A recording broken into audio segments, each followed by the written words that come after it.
అందరికీ నమస్కారం. నిన్నటి దినం బంగారపాలెం మండలం కట్టపారపల్లి గ్రామంలో ఒక సంఘటన జరగడం జరిగింది.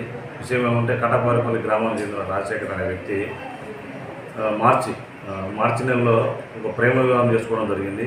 ఆ అమ్మాయి పేరు వచ్చేసి చాందిని పలమనేరు. అయితే ఇది వాళ్ళ ఇంట్లో వాళ్ళకు నచ్చక వాళ్ళ చాందిని వాళ్ళ చెల్లెలు అయిన తస్మియా నిన్నటి దినము అమ్మాయి లవ్ మ్యారేజ్ చేసుకుందనే కోపంతో పలమనేరు నుంచి కట్టపారపల్లి విలేజ్కి వెళ్ళి అక్కడ ఆమెను బెదిరించి నువ్వు మర్యాద ఇంటికి వస్తావా లేకపోతే రావా, నువ్వు ఇంటికి వచ్చేసి నువ్వు లేకపోతే నీ మీద దాడి చేస్తాను అనే ఉద్దేశంతో చిన్న కత్తి తీసుకొని దాడి చేయడం జరిగింది. ఆ దాడిలో చాందినికి రక్తగాయం కావడం జరిగింది.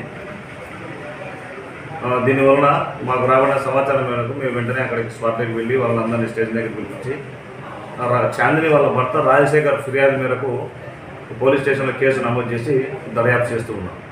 ఈ దాడికి కారణం కేవలం ప్రేమ వివాహంలో కారణం. అంటే ఇదేమన్నా పరువు హత్య కింద? లేదు, పరువుది ఏం లేదు, కానీ వాళ్ళ చెల్లెలు ఆ పాపకు అటాచ్మెంట్ ఎక్కువ ఉండేది. దానివల్ల ఈ పాప ఇంట్లో లేని జీర్ణించుకోలేక ఆ పాప వెళ్ళి ఏదో బెదిరిస్తే ఇంటికి వస్తుందనే ఉద్దేశంతో అక్కడ బెదిరించి దాడి చేయడం జరిగింది.